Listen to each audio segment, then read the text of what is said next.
Have you been using it much? I guess it is like there are several camps of people using ChatGPT. I would be in the camp of using ChatGPT daily, actively, but I'm not the one who yet bought ChatGPT Plus. I found that all the functionalities I need and the interacting with the tool is enough for me under the free version.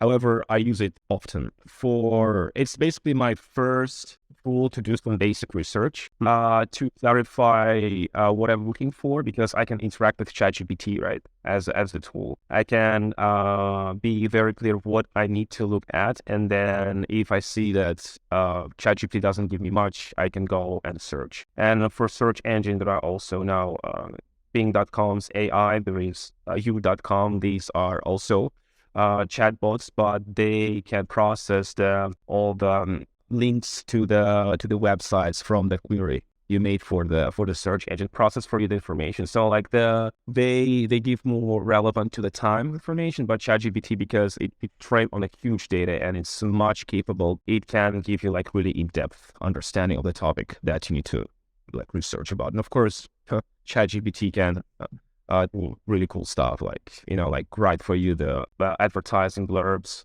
create, like for me, create the lesson plans for the students. It can do the homework for the research. It can do, for example, write a thesis and so on. I mean, it's the part of generative art along with DALL-E 2. Like it's just crazy. Like what can GPT do and what it will be able to do in the future with the next iteration. Yeah, ChatGPT-4 next week. ChatGPT-4. GPT-4, I guess ChatGPT will be better because ChatGPT is basically GPT-3 plus fine-tuned model plus humans that gave the scores to the response of the ChatGPT and then improved ChatGPT so it became more user-friendly.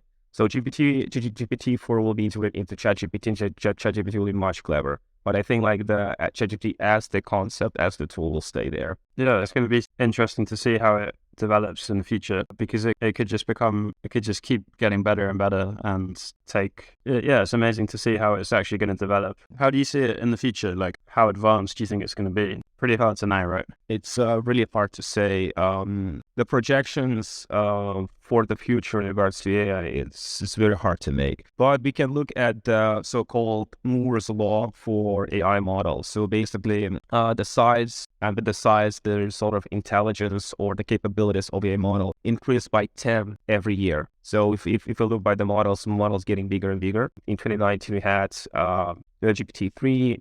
Then from 2020 to 21, we saw huge models being trained. One of them, Palm, right now one of the biggest. But this year, we're expecting GPT-4, which will be, it's not yet clear whether it will be 100 trillion parameters or it will be 1 trillion parameters, but it's by magnitude bigger than GPT-3. And this is where it gets very, very interesting, what GPT-4 can really do, because when it will be released, again, users will be testing, will be cracking, will be trying to fool, will try to take advantage, will try to like do really cool stuff with GPT-4.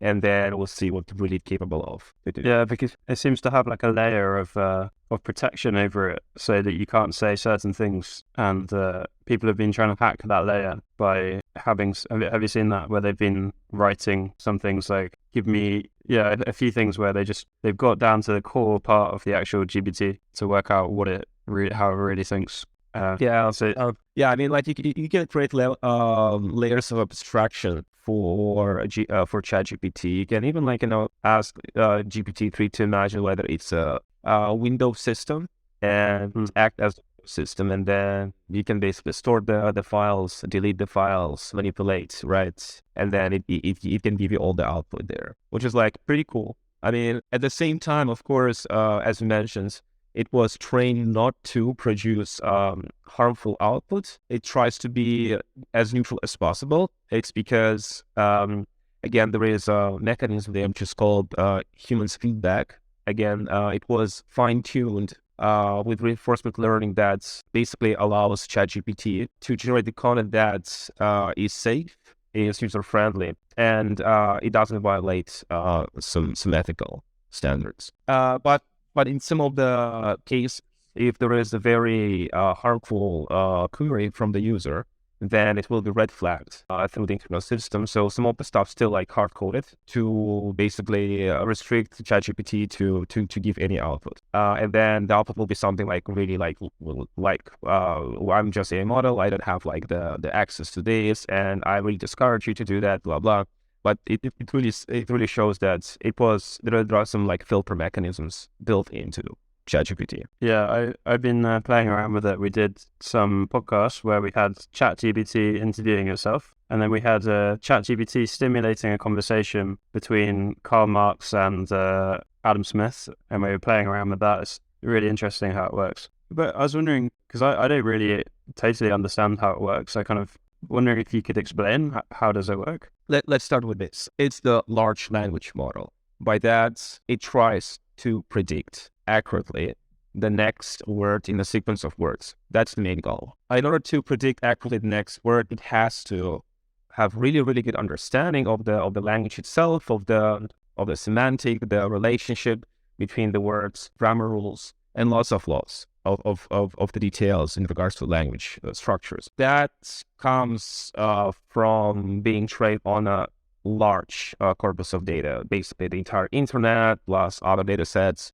For people who want to know what are data sets ChatGPT was trained for, there are some links there. You can have a look exactly. That's one thing. Another thing, when all this data was kind of like scraped and then feed into the model essentially turns the text into the embedding. So think about as the vector of the numbers. And vector of the number allows to kind of like see the relationship between the words as the numbers. So it's much easier for the model to see how the word is relevant when it's appear as the vector. And looking at how close the numbers in the vector space, it can understand whether this word has this meaning or that meaning with relation to other words, which are the numbers. And this way it can store the knowledge. This way it can output the very relevant to the user. However, because it's stochastic model, it means it works with probabilities. And we talk about the prediction of the next word. Sometimes it writes some crazy stuff. It makes up the stuff. We even call that as hallucination. It's just saying like if you, for example, ask ChatGPT to write, for example, the customer feedback, it will say, I went here and there, I did this and that. Obviously, ChatGPT never gone there. It's more about it's making up stuff. And this is where also the danger. We have to understand we should be very cautious on the output and never take for granted any output that ChatGPT gives. It basically helps you to understand the research area, but using the output and putting into the production, or for example, relying fully on ChatGPT will be very dangerous because again, it makes up. It makes up because it predicts, there is the error rate in prediction of the next word. It will be always there. So is it kind of taking the average of loads of related text and then trying to predict the average result? Well, yes, it's kind of amazing how it can work like that, right? Mm-hmm. And what do you think of how is it going to change education, or how is it going to change the labor market? Yeah, let's start with education, I guess, because like they're kind of different things. With education, right now I feel schools, they rather deny, ignore, or they ban. They don't have the clear understanding of how to incorporate ChatGPT into their education system. So as we know,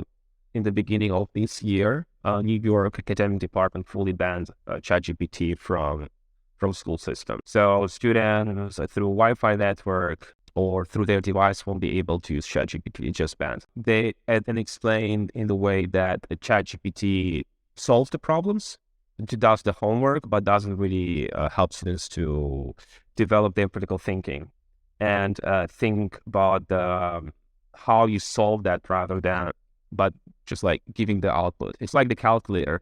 And it makes sense for the students. They feel pressure. They need to the homework. They just need the output. They don't really care about. And of course, the ChatGPT here is really, really bad tool for the students. However, ChatGPT is also underlying technology for personalized learning, which is the most hot topic in education. Basically, all the schools, they talk about differentiation when they have a big class, they want to help advanced students to study better, to learn more, not to be bored, and also they want the students who are behind to catch up and work with their fundamentals, cover their gaps in learning, so kind of like help them to study better. And personalized learning is something pretty cool, where you basically help a student to learn faster on a personal level, without looking at other students, and just get the maximum from your time.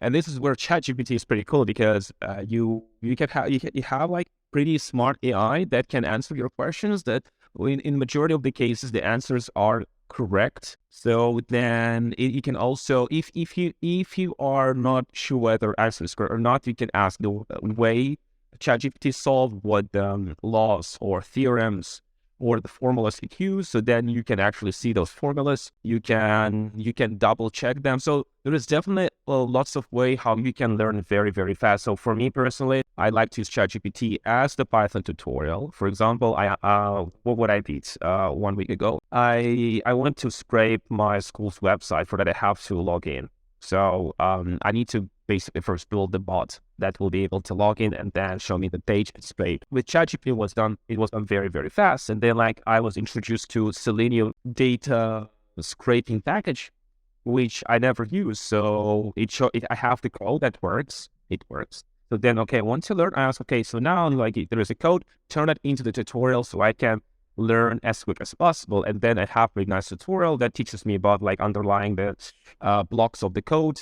And it explains what they are, why they use. I can basically go into any details, and it's cool, right? It builds for me the tool that I can use, and then it teaches me how to use the tool. It teaches me how to not to rely on this tool anymore, like on ChatGPT, so I can be a better programmer. It's pretty cool. It's a case in education. Yeah, it's amazing how you can actually have this tool that can teach better than some teachers in some way, because it's a personalized experience. But is it some things is good to use, but some things maybe it's not good to use? Like there's always a balance, isn't there? Of, say, for example, maybe mathematics is really good to use with that, or correcting grammar mistakes or something like that. But then, there's like do you think there's like a place for everything in it? So there's kind of going to be a changing role for teachers in the classroom. Or I mean, we're seeing some schools are just completely rejecting it, like in New York. Some of them are looking to embrace it. So it's going to be really interesting to see how that plays out. For me, when I was kind of 15 or when I was at school, we didn't have Google yet. So you can see my age from that. And then we had Google, and then we had Facebook, and then we had social media networking, and just the whole education experience changed, because before you had to go to the library to learn, and now you can use the internet to do everything. So yeah, it's really interesting to see how things are going to change in the future. How do you see that? The future of education with AI, I believe that schools have to really redefine the education process. I think they will be pushed to do that by some schools appearing that fully embrace AI-driven tools. I mean, like personalized learning is out there already with ChatGPT. It's not anymore talking where the teachers have to kind of like, create the materials for advanced students or for the students behind. It's basically giving the iPad that with a ChatGPT that was fine-tuned, obviously, first of all on the learning curriculum, on the library, excluding, for example, any harmful content, and then giving, for example, that tool to the advanced students and letting just play with personalized assistant. I will also see that with some wearable devices, like the holograms or 3D glasses, basically 3D glass or VR AR glasses. You can gamify the learning where you are talking to Avatar, and Avatar is linked to ChatGPT model that processes the inputs from the user and gives the output. I also saw today one of the startup is able to generate the entire virtual world of the game upon the request of the player. I see that maybe like right now it's in gaming, but I'll see that if you give basically VR, AR glass to the student, and there is the game that is around learning, and it's very interactive. It's fun to play. You walking from one building to another, and there's it can be like science classroom where you can do any cool stuff, and then like you interacting. There is like pops up, for example, the information about the different chemical compounds and how to, for example, mix them together to make something new. Or, for example, you immediately fly to the solar system and see from above, like, what does the solar system look like? There is so much possibility, right? And it's because like there is now interactivity. You can give the prompt, you can get the request, it's processed, and then it turns into generated world. And we see that GPT-4 will be able to generate the images and the videos from the text, at least that was announced. And I know that the transformer models that are the architecture that powering these large language models is equally able to process the text and the videos, because essentially everything is turned into the numbers, into the vectors, and just it's deconstruct back into the vectors, and then from it deconstruct back into the words or something that is like pixels, more movable pixels, which are the videos. So when you say vectors, it means that it kind of, this is like how image recognition works. So it kind of maps out the image and then tries to match it to its database on previous images. Is that right? And then converts it back into pixels. It's sort of for image, right? They made of pixels, and the goal of the image recognition model to predict the next pixel in the image, and with that, like, you predict all the pixels. And then you have like basically the image. And of course, like pixels grouped together, they create one layer of the neural network. One pixel may be predicting one pixel, just one layer of the neural network. Predicting group pixels is another, and then basically giving the output as the whole of the entire object in the image. That probably will be the one of the later layers of the neural network. But yes, it's basically predicting the pixel in the image. You can think in this way. And the pixel, what is that? It's the numbers. It's RGB values. It's amazing to think about all the industries this is going to impact, from content creators and just every industry, right? It's going to impact everything and how we do work. It just has a huge impact. How do you think people can learn about this kind of stuff? How do you think most people can get into it or learn about it? I would say before ChatGPT, I would say go sign up for the online course, for high-level online course, just to understand what is AI on a high level. Pick up some AI jargon to be able to navigate, then see, like, to build AI project, what you have to basically know. I mean, like, it start maybe understanding the business problem, then how to collect the data. You'll be learning different type of the data, right? Then how to convert the data into ready for the machine training. The training of the algorithm itself is a big topic, as there are many algorithms. There are many details that you kind of like should be able to explore and then evaluate. Now I would say start with already AI tools. For example, ChatGPT. You have the ChatGPT, you can actually interact with ChatGPT. You can learn how to use ChatGPT, and maybe like it will be really good for you. For you to become AI developer, I would say it's already too late. Even for you to, if you right now thinking about to become a software developer, you have to really think that ChatGPT writes the code better than junior level programmer. Yes, like, it makes sometimes mistakes, but it can do really cool stuff. So then if you're looking for the job after graduating the training course, you have to be aware that you're not only anymore competing with other junior developers or entry-level developers, you're competing now with ChatGPT that is used by the mid and senior level developers. Now, for the company that have software development team, they will keep high-level talents, then see if the high-level talents can do the same amount of job with co-pilots, with ChatGPT. If they can do, then like there is no point to give any more junior stuff. So then for the company, obviously there is a reduction of the labor cost. And yeah, like for you have to think what are other opportunities to be in. Yeah.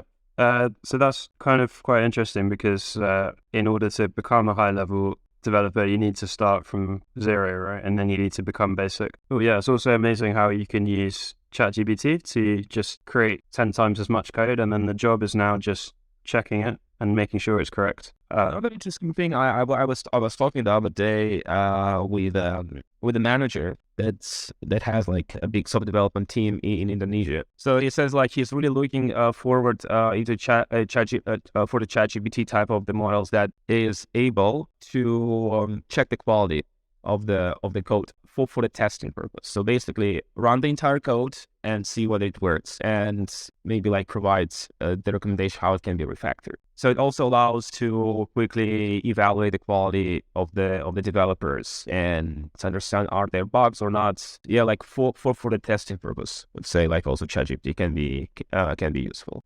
I would say that when you're looking at learning software developing, I think it's the same with writing. I mean, it's the same thing as happening to writing content, to creating software code, is actually one of the benefits in learning software development is you can think like how the machines think, which is like a really valuable skill because it's like, how do you think in logic? Even if it's not used, it seems like a really good training to think in a logical way and understand how machines think. I think also here, Richard, if you're looking to be highly specialized professional and you are switching to this new role and you want to if you have no coding background, if you want to be an AI developer, you are under big risk. It will take for you 1-2 years to become the one. If you study full time. Now we see how AI develops, and now you are sort of like in a race with the development of AI. It's just very, very hard. That's one thing, right? You have to be very cautious in what direction you're going. There is excitement around data science and AI and Web3 blockchain to become a developer. If you don't have the background in that coding background, it will be very hard to break into. It will be even harder, right? However, for people who are able to generate good ideas, the entrepreneurs, they feel much more empowered because, well, as entrepreneur, you have to multitask. You have to do lots of things. You have to be good in marketing, in sales, in product development, and you have to also always take care of your budget. And for many tasks where you had to hire assistant or someone who can do part of the work, now it can be done with ChatGPT or with AI tools in a much better quality. So it can really speed up for you the work and make you more competitive. Yeah, it seems like the big thing about ChatGPT and all this AI wave that seems to be coming with the amount of new startups and money going into it is that it's just enabling everyone to create and perform much more, and just it's like AI as an assistant, isn't it? Yeah. Instead of AI as like the ruler over us, and AI there's different scenarios. Yeah, I'm interested as well because I remember you gave some really good classes before with Unpack AI about how students can learn and how they can build their own models. And could you tell me a bit more about that and how people can create models, not really using AI, but using the tools, not really as a programmer, but using the tools to create it in their own, like business people can create AI. Could you tell me a bit more about that? Right. This is very exciting, right? I mean, if you are coming from the business problem perspective, right? So you know that there is some issue going on, whether it may be with reducing the costs or with improving, for example, the customer experience. Then you see how AI can step in. So we can discuss different AI use cases, scenarios, and they're available, right? Then you have that scenario, you can think about, okay, so there's a business problem, let's convert it into the machine learning task. Now, when you have that, you can think of what you should do in order for you to kind of build this AI model that will be doing some good stuff for the company. For example, when it comes for the manufacturing, for example, predicting on the image whether the item that's coming from the production line is whether like have a good quality or bad quality, right? So when you have that, you can build the model. For building the model, again, it's not that you are programming from scratch. There are already available tools. And the first thing for you to do is to see whether it was already built by somebody, whether there is already mature technology, and then explore, learn that, and see how you can integrate that already into your business rather than building the algorithm for that. So it always try to stay as high level as possible until you see that, well, there is no such technology or technology that works that have the capability. Then you need to understand why is that, to do a bit of machine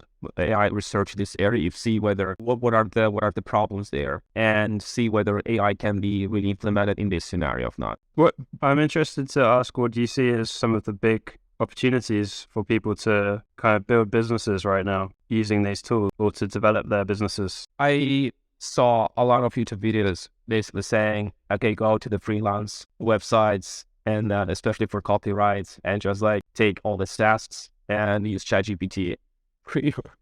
to create the content and then like build the copyright company. That would be one of the probably silly ways. Another silly way, for example, like build some kind of like betting tool that kind of like predict for you, I don't know, like the next game. I mean, like ChatGPT can write for you. That would be one of the ways. Another, of course, these are the silly cases. You have to if you build a company, you have to address the customer's pain points, understand what are the issues exist, and address them right proper way through the product market fit. For that, the understanding of the problem comes first, then building MVP comes next, and along with that, you see what are the frictions for you to build MVP and see whether like you can use these tools, AI tools, to kind of like help you to reduce the costs and to build a product as quick as possible and raise the funds. Yeah, I see that everyone should be learning how to use it and just trying out stuff. I see in our company, one of the big ways that we can use it is customer service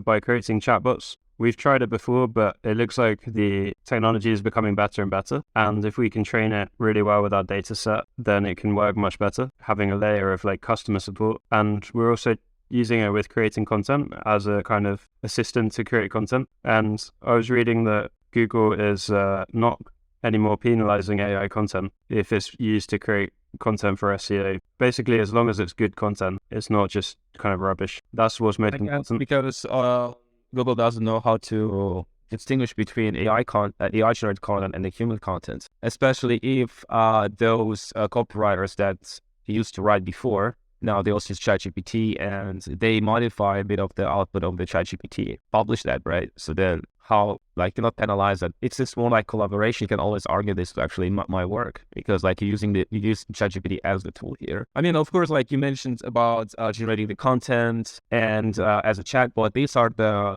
pretty obvious use cases by the name. Another use case that I worked recently is building recommender system using a large language model. So I mentioned earlier that so large language models, they rely on the embeddings. It's like convert text into the number representations, let's say this way. And you can think about like if you have customers and you have the products, how to recommend to the customers most relevant products. Why not to actually feed the customer's information into large language model? Why not to feed the product information and see which products are most relevant to the customers? Because customers might mention what kind of preferences they have in the background, and because the product is not, it's not only the electronics, or it can be the product as the service where you're targeting specific customers, and these customers are available on social media, and there is a market there for your service, for your product that addresses the pain points of the customer. So basically have a really good system that can provide you top 10 most relevant customers for you to reach out, and then you are targeting just them with a product and increasing the conversion and making your company more efficient. Can you use ChatGPT to do that, or is it another model? Well, again, ChatGPT is a large language model that optimized for the conversations. Underneath that is GPT 3.5, and this language model can do that. Basically, now ChatGPT is not the web interface that we imagine. It's API, so it's already integrates into the workflow of the companies, whether it's the customer support, right? Whether it's, for example, for HR to receive the feedback from the resumes. You can ask ChatGPT to summarize and then give a recommendation. It's API, and with API, there are lots of API available on a OpenAI platform,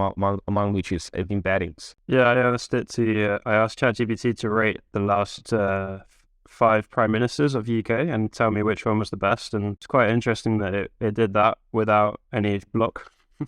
And it rated them according to like 5 criteria: leadership, like all these things, which is pretty cool. Yeah, it's also cool how you can use it in marketing to send personalized emails, and I see it in some of the programs we use are using it. So for example, to send the email to someone at the perfect time. So it will schedule the email to go, and then it will send it at, say, for example, 2 p.m., 2:30 p.m., which is the optimum time based on when the student or when the person last accessed emails. So there's so many things that it's just going to be used in every area of a company, in marketing, communication, everything like that. Yeah, I'm interested. There's so many amazing things, like interesting things that are happening right now.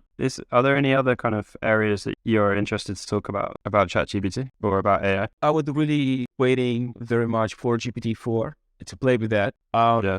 I really look forward where the language models and image recognition models, they kind of merge. That also allows to do really, really cool stuff. For example, for you to iterate through the different designs of logos, of the websites, like it can, for example, you can say, here's the website that I love. Can you make for me like different version of that? Can you make the same functionality code? I want, for example, like build a single website. It will be done. For example, again, the poster, for example, to generate a similar poster, or for example, there is some really awesome picture from the gallery, and you want to understand what are the styles that the artists use to create, and how they what was the history of those. I believe if now DALL-E 2 is able to generate the images, it have the understanding of the styles, because like when you provide the prompt like Picasso style, Da Vinci, it's able to pick up that, so then it is able to reconstruct and then tell you what is this style, what is that style. There's lots of really cool stuff you can do with that. Sure. Cheers, Aidar. So we have to finish up soon, or finish up here. And interested to talk to you more about in the future about your plans for developing and how it can develop in the future, and other opportunities for training. We can keep in touch about that. Sweet. Yeah. Thank you so much for having me. Thanks for joining us. So if people want to get in contact with you or connect with you, how can they do that? Oh, the easiest way will be to add me on LinkedIn. All right, we'll share the link here and in the description. Cheers, Aidar. Great to talk. Have a nice day. You too. Take care, mate. Cheers. Bye. Bye.